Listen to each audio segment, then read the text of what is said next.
So, ang ato ang scripture, mga igsoon, makita nato din sa unang Samuel, Kapitulo 17, versikulo 45. Unang Samuel, Kapitulo 17, versikulo 45. Akong hangyon ang tanan sa pagpanindog, o kung doon na kamoy Biblia, atong basahon pag-usap. Unang Samuel, Kapitulo 17, versikulo 45. David said to the Philistine, "You came against me with a sword and spear and javelin, but I came against you in the name of the Lord Almighty, the God of the armies of Israel, whom you have defied."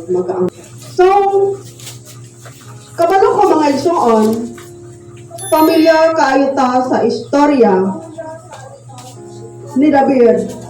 Sabi ni Saya, pamilyar kaayo ta sa istorya ni David o ni Goliath. Ni David and Goliath. Pamilyar kaayo ta ano? Pamilyar kaayo ta na. Kung asa kabaluta si Goliath usa sa ka-giant, higante. And si David usa sa ka-bata. Kabaluta atong nasayran King David is David is a king. Pero nahitabo ni sa mga igsoon sa wala pa siya nahimong hari. Kung atong tukion mga igsoon ang istorya, nahitabo kini siya sa panahon nga ang hari sa Israel mao si King Saul. And nato mga igsoon ang mga Pilistihanon o ang mga Israelita gusto sila nga makigsangka batok sa usag-usag. And the Philistine gathered at Soko in Judah, ug nagkampo sila dito sa may in between Mount of Soko and Azekah. Actually, nag-prepare unta ako og PowerPoint presentation kay naman sa projector sa balay, kaso ang akong laptop dili sa mo yon. Antos na sa tag-imagine.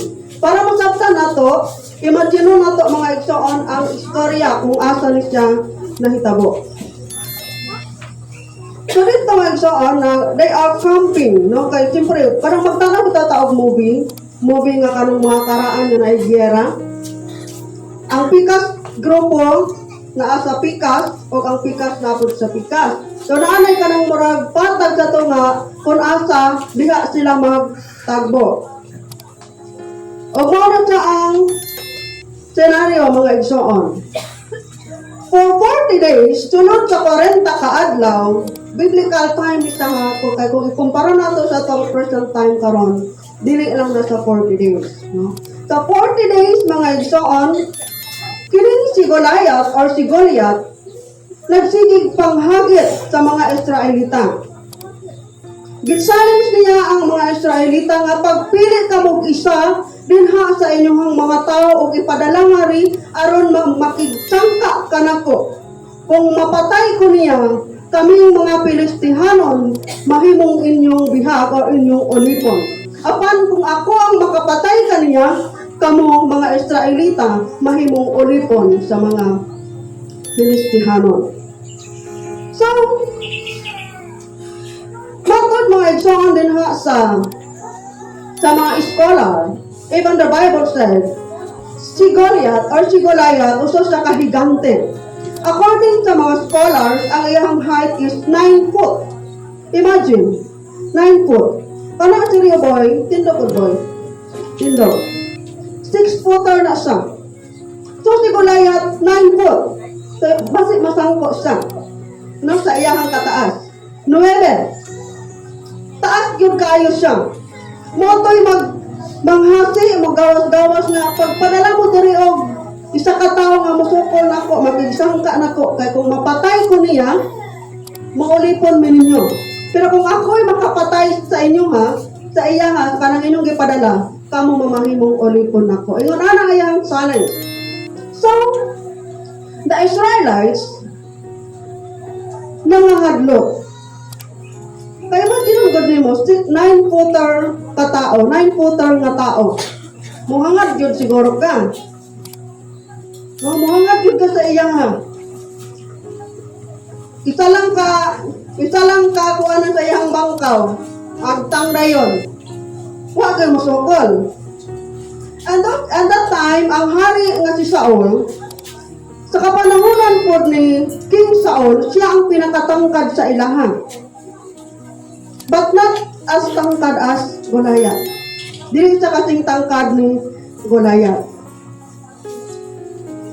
And niya na mga igsoon, expected na si King Saul siya ang mo fight. Siya ang mo represent sa iyang mga katauhan. Kay siya man ang pinakataas na dapat yun nga siya ang mulaban. Kay unfair for kayo no nga. 9-footer, nang imong ipadala dito 4'11 ra. Taga-tuhod siguro, or taga-hawak, taga-dapit-dapit. Unfair kayo. So dapat, ang ipadala, katong kasing height good niya, para sure win good. Pero, kabalo mo sa rason, nga nung nahadlok ang mga Israelita, even the king, nahadlok din siya. Kay katong panahon na, ang hari sa mga Israelita, gibiyaan sa Espiritu sa Diyos. Basahon na to ang kung atong basahon ang Samuel from verse 15, makita na to din ha. Nga si King Saul, gibiyaan sa Espiritu sa Diyos. The Spirit of the Lord departed from him tungod sa mga kapakyasan nga iyang gihimo kay wa siya nituman sa sugo sa Diyos. And sa iyang kapanahonan, he is known as fierce and successful military leader. Bantukan sa usa ka military leader, pero niadtong panahon na nawad-an siya og confident sa iyang kaugalingon kay wala naman uban niya ang espiritu sa Ginoo. And the Israelites was dismayed and greatly afraid. Sinabihan ang kahadlok sa mga Israelita. Kay wala kay gusto nga makigsangka kang Goliath. Ang ato ang tema mga igsoon, nag-ingon, break in, break out, breakthrough. Aron natong masabtan, unsa man di ay ang buhat ipasabot sa break-in. Usually, kung mutanaw ta og mga TV, mga balita, mukingon nga ang mga thief, break-in. Break-in means, kana butang musulod ka sa usa ka dapit nga, sa usa ka lugar, sa usa ka balay nga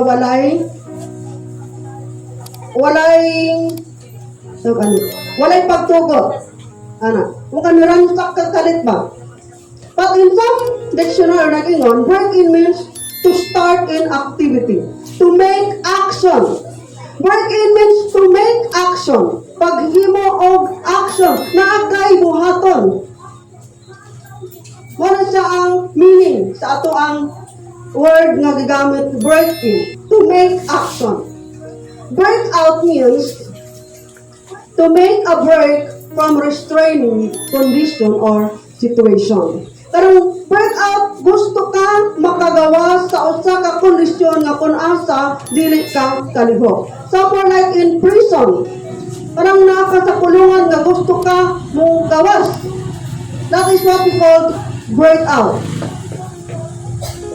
Breakthrough means an act or instance of moving through or beyond obstacle.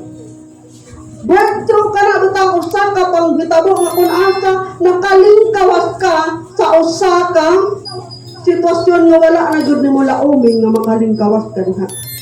Makalingkawas ka sa usa ka trap.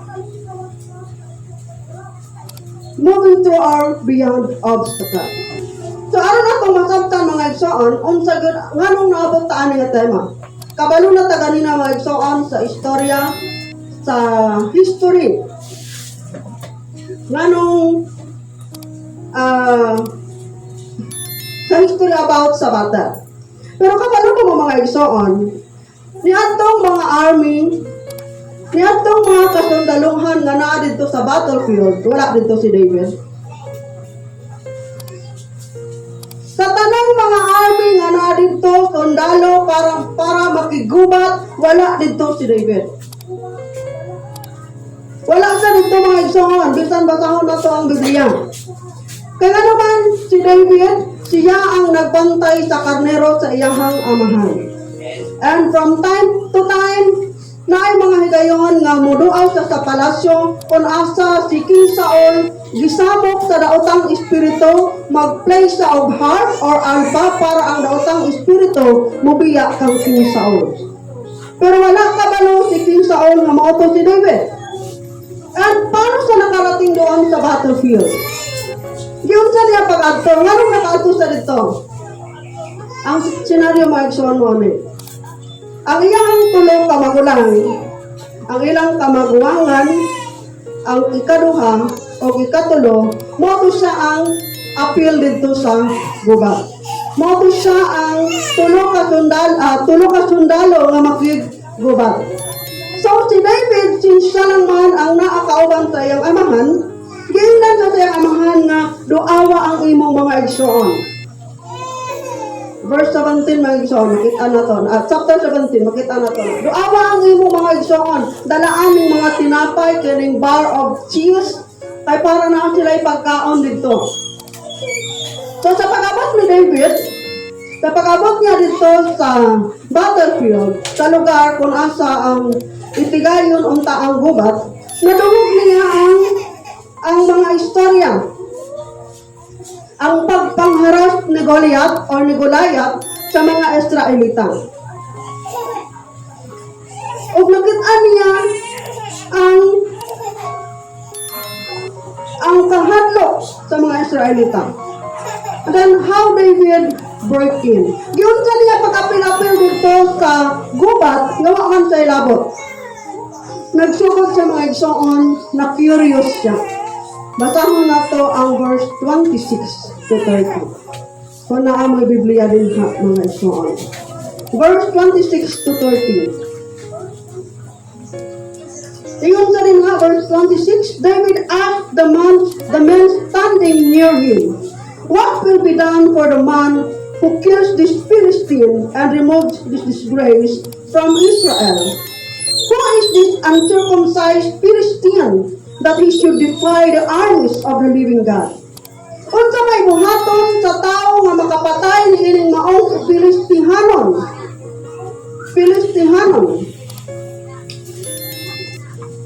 Aron mawala ang kaulaw o pagpakaulaw sa mga Israelita. Kinsa man kining dili magtotoo nga Filistihanon nga iyang gipasipan-an ang mga sundalo sa buhi nga Dios. David broke in out of his curiosity. Na-curious siya mga igsoon. Unsa may buhaton, unsa may reward sa tao nga makapatay ni aning Filistihanon nga nagpasipala sa mga Israelites, mga Israelita. O giingnan siya 17. They repeated to him what they had been saying and told him, this is what will be done for the man who kills him. Kaya nagsaad ang hari si King Saul na kung si kinsa ang makapatay kang Goliath, ipapaasawa sa iyahang anak sa hari o exempted ang iyahang tibuok panay sa pagbayad o buwis. But King David, wala siya. Dili katumao ang iyahang nakita. Kung atong dayon ang pagbasa mga igsoon, David took his man with 17. 26, 27. They repeated to him what they had been saying and told him, this is what will be done for the man who kills him. 28. When Eliab, David's oldest brother, heard him speaking with the man, he burned with anger at him and asked, why have you come down here? And with whom did you leave those few sheep in the wilderness? I know how conceited you are and how weak your heart is. You came down only to watch the battle. Sa dihang nag-break in si David, sa nahitabo, nasuko ang iyahang igsoon. Nganong niyan himan kadinhi, ato ni mo pibilin ang pipila ka karniro. Kahibaw ko unsa ka kahambugiro, o unsa ka dautan ang imong kasing-kasing. Niyan hira ka aron mo tan-aw sa gubat. Gi-judge dayon siya, mga igsoon. And usually, mahitabo ni sa ato ang kinabuhi. Kung nagani problema, kung naay sitwasyon, and there is someone na gusto mo take action, bayon ma-misunderstood dayon. We are discouraged, but i-discourage mo on. I-judge dayon. Na-misunderstood dayon. Kabalo mong ano nasuko ang iyang magulang? Una-una, judger ang iyang magulang. Ikaduha, nasuko ang iyang magulang kay giingnan siya sa kamatuoran. Na kailangan lang nila is courage. Kailangan lang nila mo take action. They have to break in. Kaya naman, unsay plano ni Goliath? Kung atong basahon din ang mga igsoon, gihapon sa chapter 17. Okay. Basahon ako. Sige. Verse 8. Goliath stood and shouted to the ranks of Israel, "Why do you come out and line up for battle? Am I not a Philistine and you are not a servant of Saul? Choose a man and have him come down to me. If he is able to fight and kill me, we will become your subjects. But if I overcome him, you will kill him. You will become our subject and serve us." 10. This day I defy the armies of Israel. Give me a man and let us fight each other. Tingnan ang mga igsoon. Gijudge dayon tayang igsoon si David. Imagine, Goliath is a giant and David was just a boy. Bata pa si David. According to scholar, si David niadtong panahon na nag-edad lang siya og 15, in between 15 to 13 years old. 15 ngadto sa 13 anyos ang iyahang pangidaron niadtong panahon na. Kay matud sa kwenta-kwenta, ikawalo nga anak nga lalaki ni Jesse si David, ug ang tulo mo ay qualified for the battle. Kung atong basahon ang Numbers chapter 1 verse 3, nga ang pwede lang mahimong sundalo nga makigubat ang mga nagpangidaron og 20 anyos. Sa kulibutang nato sa tulo, ang katong ikatulo 20, ug ang ilang mga anak every year, so 20 ang ikatulo, ibutang nato ang ikaapat, 19, 18, 17, 16, unya naapa siya duha ka igsoon nga babayi, kay pulo man sila mga nagsoon, 16. So, kung ibutang nato kamanguran gyud si David sa pulo, so 15, 14, 13. So, walang man gi-specify sa Bible kung ikapila tong mga babae. So, gitag na nga si David nga itong time, nag-edad lang siya og 15 ngadto sa 13 anyos. Nagingnan sa igsoon nga hambugiro kay ka. Niyan nilang diri aron makakita sa gubat. And usually, we remember that. And back to Goliath, kahibaw mo unsa ang tactic ni Goliath. Gusto lang niya nga sa kahatlok palangdaan mapildi na ang mga Israelita. Mungkin ang iyang intensyon nga hadlokon ang mga Israelita aron mosibog sila sa gubat o automatically mahimo silang ulipon sa mga Pilistihano. But there is this David nga andam mo take action. Ikaduha mga igsoon, the word break out. Kanus aman nag-break out si David. Verse 32 to 37. verse 32 to 37. After ato mga igsoon nga naabot sa hari ang istorya ni David, katong naay interest si David, nga na-curious siya sa unsa may reward kung kinsa ang makapatay ang giant. Naabot to sa hari, siguro naay kuan dito nga na-curious siya kung sa masayod unsa reward. Gipatawag siya sa hari, gipatawag siya ni King Saul. And then sa iyang pag-istorya sa hari ang giingon ni David, let no one lose heart on account of the Philistine. Your servant will go and fight him. Let no one lose heart. Ayaw ka balaka.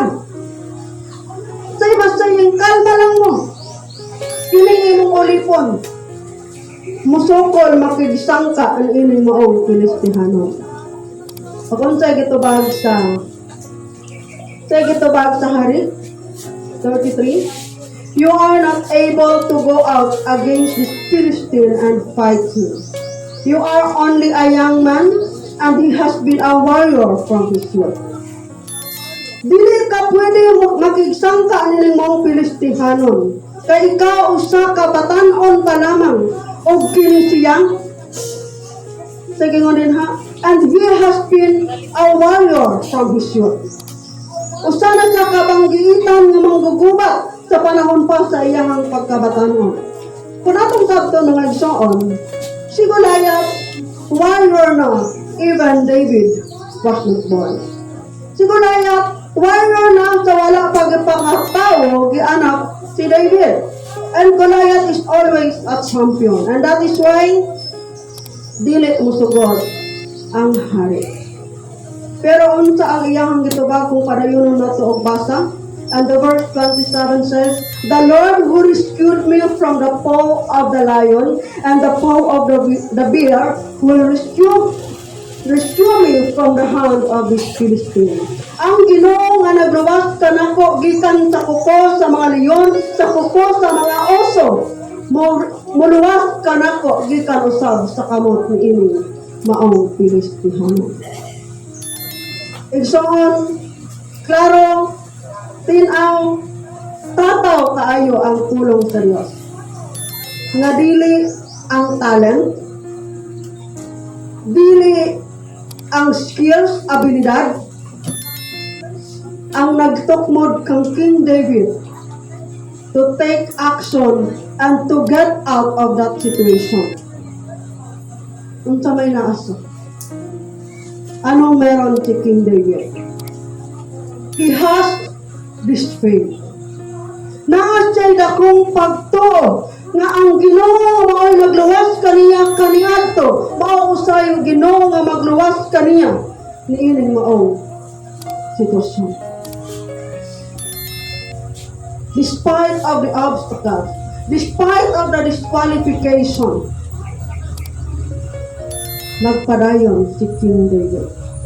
Kaya wala niya gitanaw ang pabuya nga kung si kinsa ang makapatay kang Goliath paminyoon sa paasawahon sa anak sa hari, libre sa buwis. Wala niya gitanaw, pero unsa iyang gitanaw sa iyang pag-ingon. Kinsa kining mga Filistihanon nga nagpasipala sa buhi nga Dios, nagpasipala sa army sa buhi nga Dios. And that is why David is called a man before God's heart. Gitanaw sa Diyos ang sitwasyon sama sa pagtanaw sa Diyos niini. Gitanaw ni David ang sitwasyon sama sa pagtanaw sa Diyos niini. David alone focused on the reputation of Israel and the honor of living God. Nakafocus si David sa reputasyon sa mga Israelite, sa Israelita, o sa kahimayaan sa Diyos. Samtang ang mga tao, ang ibang mga sundalo, naghuna-una sila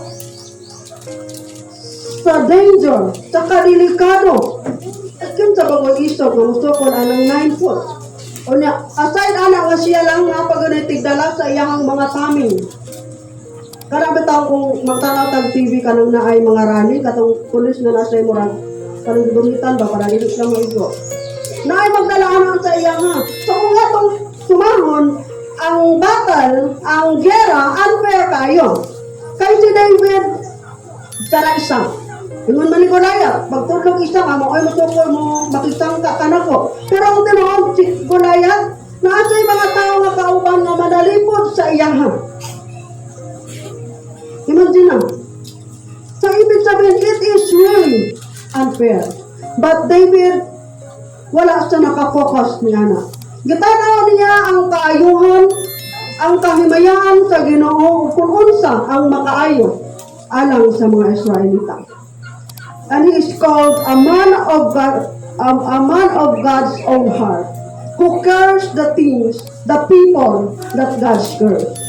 Siya kitawag nga tao, pinasikad sa kasing-kasing sa Diyos, kung kinsa may kahangawa sa mga butang o sa mga tao, nagikahawaan sa Diyos. Last one, mga igsoon. Breakthrough. Paano nangyayari yung breakthrough? Mauna ni mga igsoon ang gibasa sa ito scripture reader kaganina. But before this, mga igsoon, kung yung basahon din ha, in between 37 to 45, makita din ha, si David, gisuloban siya o kanong pang warrior, mga breastplate, mga helmet, mga espada, pero dili siya musugot. Naabot sa point nga gihubo ra niya. Gihubo ra ni David, jadi man sa kalakaw, kay gamay man kaayo siya, ang dako kaayo ang mga pangsagang. Imagine mo, pagpila ka kilo ng espada, ang kanang breastplate pa lang daan, that is made of plata. Anong mga butas? Gihubo ni David, kaya sa di ko kalihok-ani, oy, bugat kayo ni. Kaya siguro, mas taas pa sa iyang espada. That teaches us, mga igsoon, that we have to fight the way we are. We have to fight on the design that God has been designed us. Makikipaglaban ka sa lakas, sa disenyo na binigay ng Diyos sa iyo. Dili sa kung unsa ang nasa inyong silingan. Dili sa kung unsa ang nasa inyong higala. We have different spirit, different design of spirits, mga igsoon. So verse 45, nag-ingon sa rin ha, mianhi ka kanako, inubanan sa imong mga espada o mga bangka, apan mianhi ako kanimo sa ngalan sa Diyos, sa ngalan sa gamhanang Diyos, ang Diyos sa mga sundalo sa Israel, na ay mo ang ipasipataan. Mauna ang iyahang giingon kang Goliath. I came to you in the name of the Lord Almighty, the God of the armies of Israel, whom you have defied. And atong nasayran, since si David mga igsoon nagdala o since si David usaka magbalantay sa karnero, nasa gidala nga stick pangkuan sa iyang mga alaga nga karnero. Dili po ta makaingon nga bunal or tungkod, pero stick ra gyud pangkuan sa iyang mga karnero nga diri taagi. Kinsay nagakuan og kanding diri, kay wala naman kay karnero ron. Stick ang gamiton. Ug giingnan pagud siya nga kira sa ni Goliath ta, kira ko. Wala giingon ni Goliath sa iya. Kira ko, kay dalaan ako ng bunal. Grabe ang pagminos-minos sa iya. Ang aya do, matod pa ni Goliath, kay dalaan ako ni mo o usa ka bunal. O mo ato ang iyahang lutuban. O padayon na nato basa mga igsoon, verse 46, this day the Lord will deliver you into my hands, and I struck you down and cut off your head. This very day I will give the carcasses of the Philistine army to the birds and the wild animals and the whole world. All those gathered here will know that this is not my sword or spear that the Lord saves. For the battle is the Lord's, and He will give all of you into our hands. Yung iniiling adlaw, itugyan ka sa Diyos, kanamo. Mo nang giingon ni David, kang Goliath. And verse 48. Nindot kayo magsoon kung inyong imaginon ang eksena. As the Philistine moved closer to attack him, David ran quickly toward the battle line to meet him. Reaching into his bag and taking out a stone, he slung it and struck the Philistine on the forehead. The stone sank into his forehead and he fell face down on the ground. Sa dihang ni doon, si Goliath mga igsoon, ilubanon ang iyang mga birar sa iyang mga panalipod. Nidagan si David. Imagine ninyo kung sa ka-thrilling ang action. Samtang nidagan siya, nikuot siya sa iyang bag. Ibutang na ito, pamintik ang iyang dala. Nikuot siya sa iyang bag, samtang nidagan siya. Basta asabto na ito na igsoon. Run quickly toward the battle line to meet him. Nidagan siya. Reaching into his bag and taking out a stone, he slung it and struck the Philistine on the forehead. Samtang nidagan siya, nikot sa iyang bulsa o sa iyang bag, iyakin ng iskuan sa iyang pamintik o iyang gipintik ang Filistihano na ikaw kini sa iyang agtang o nahapla sa walay pagduha-duha, sa walay paglipod-lipod, wala na intro-intro. Imagine that. Na-imagine niyo ang scenario. Ang ka-slow mo, tanatag movie, mga action movie, ano yung mga slow motion. Imagine that. Because David knows that battle is not his, but it is the Lord. Nasayod si David nga ang maong gubat, dili kaniya, kundili iyakin sa Diyos. So David triumphed over the Philistine with a sling and a stone, without a sword in his hand, and he struck down the Philistine and killed him. Napatay ni David ang Filistihanon, pinaagi lamang sa usa ka bato. And usually mga kaigsuonan, nahitabo kini sa atong kinabuhi. Sometimes, nakukulong tayo sa mga sitwasyon. We are prison in some situation nga paminaw na ito, wala na tayo kagawasan. Unang-unang mga igsoon, kalisod. Kalisdanan, kapitos sa panginabuhian. Paminaw na ito, wala na tayo pag-asa. Wala na tayo paglaong. Financial problems. Mga balatian na na-strike sa atuan. Paminaw na ito, wala na tayo mahimo. Pero unsay gitudlo sa passage sa atuan, unsay gitudlo sa mensahe sa atuan. Break in. Take action. Liho. Kung ano ang gingon, galaw-galaw din, matod nila. Liho. Despite of the hardship, unsang paminaw ni mo, lisod kaayo, lihok lang.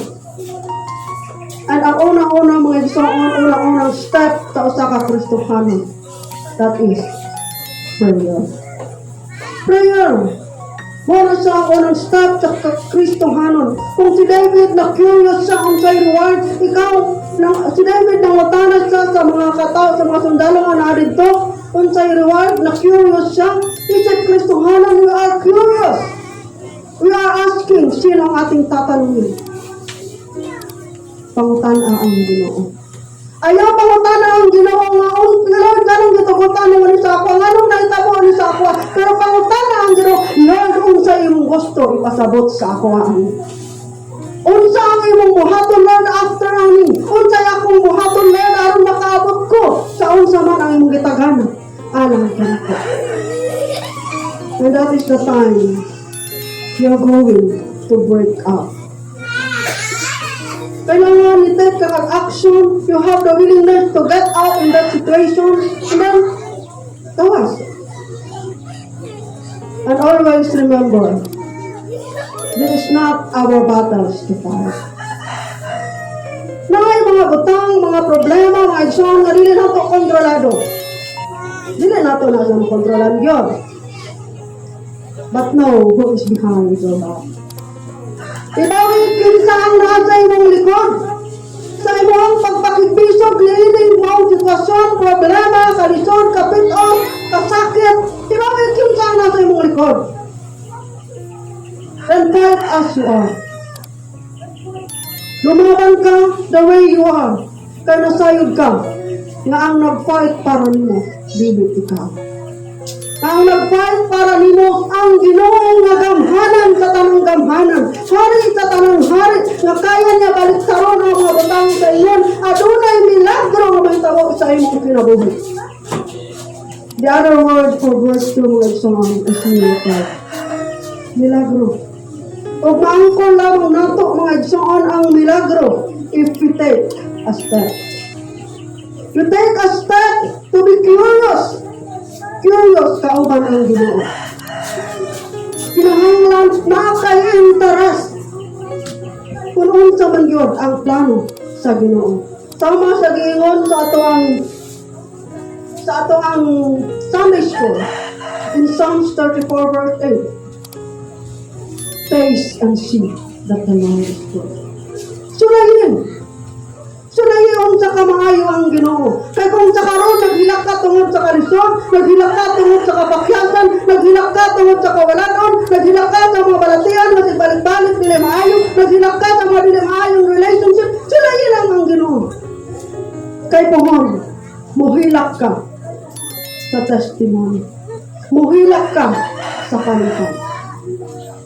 That is why our team is breaking, break out. Take action, get out of that situation, and allow God to work for you.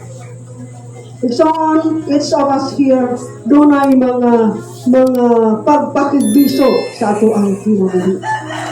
We have battles. Kinsa man dinhi ang walay pagpakigbiso. Every day nakigbisog ta. Labi ng mga inahan kung saan na po ang aming isyudan unyang udto. Labi ng apit na po ang mapining sa klase. O na wala tayo klaro ang source of income. That is battle. Everyday battle. And dapat yung mga masbuk at niyana, mga battles, mga igsoon that we are not able to speak. Mga pagkakisbisyo, ganun na ito kaya isulti.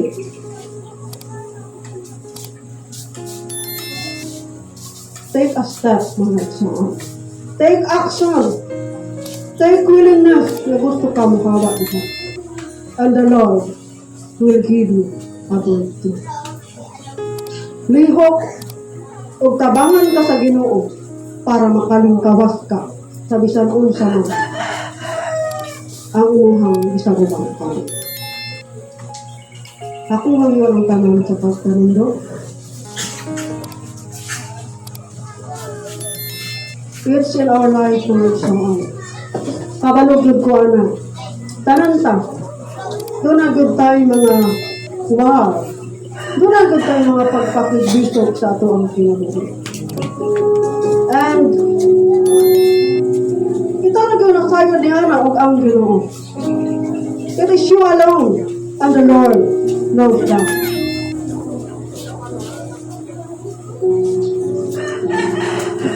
Kung dili man ito mahibawaan, paano? How to take action, how to work in. Let the Lord lead you. Tugutin ang Ginoo mo ay mugiya kanimo. How to take action. Tugutin ang Espiritu sa Ginoo mulandag sa imong una-una. To break out from that situation para makalingkawas ka ni Ana. So that God's miracle will fall upon you. Ito yan nato sa Ginoo mga igsoon, ang tanan nato ng mga kabut-aton, ang tanan nato ng mga problema. And let Him do the work. Mag-ampot ka.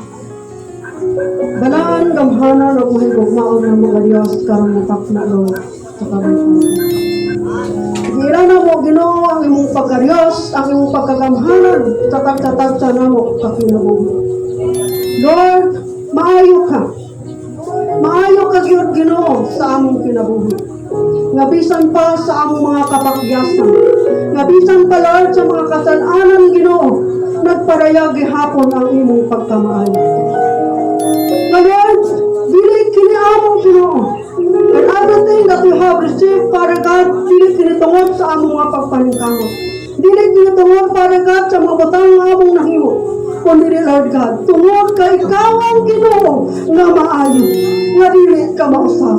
Ang imong kaayo, Lord, walang nagdepende Ginoo sa kung kinsa o kung unsa, kundi Lord, maayo ka, kay maayo ka. Lord, isa us, kiningi mo mga kaanakan karon nga ni Barog dinhi Ginoo. Nakakita ka Lord sa ilang mga kasing-kasing, sa ilang huna-huna, sa ilang kinabuhi kirong Diyos matag lang. And Lord, you know the battles that they are fighting. Nakakita ka Lord sa ilang mga pagpakigbisog sa matag lang. Ano na naman din kirong Diyos nakigbisog sa kawalan ko. Nakigbisog kirong Diyos sa kaluyahon sa pagpangalaga ni kanimo. Nakigbisog Parigan sa mga balatian. Nakigbisog kirong Diyos sa mga relasyon na walang nagpasikuli. Nakigbisog kirong Diyos sa dagang klase-klaseng mga problema. Lord, teach us to believe you. Tudloy, Lord, ang mata ko sa kanamo ng kami, Lord, mo take action. Action kirong Diyos na makahimaya sa kanimo. And show us the way, Father God, to break out, in this restraining condition. And Lord, itugot ang imong mga milagro. Kuha, Lord, ang mga makapakang ng Diyos sa mga pag-abuhaton mo sa among kinabuhi sa ingon, Father God. Ang mga panalangin, Ginoo, ang milagro, Lord, among maangkot. Father God, wala ko kami arang mahimo kung wala ka uban ka na mo. And Lord, teach us to always know you, to always love you, to always acknowledge you, Father God, as David. The Lord, in every battle that we are facing every day, it is not ours, Father God. Dili kini among Ginoo, dili kini among problema, dili kini among pagpakipiso, God, kundi imo kini. Lord, we are not battling, Lord, sa mga problema. Pinasikat ng Diyos sa among mga kusog. Pinasikat ng Diyos sa among amina. Pero Lord, makigsangka kami Ginoo. Kaya nasayod kami ng among Diyos na galagaw.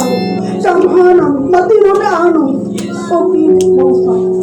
Lord, ikaw ang among puto. Ikaw ang among paglaon. Ikaw lang, Lord, ang maghahatag ka ng among kinabuhi.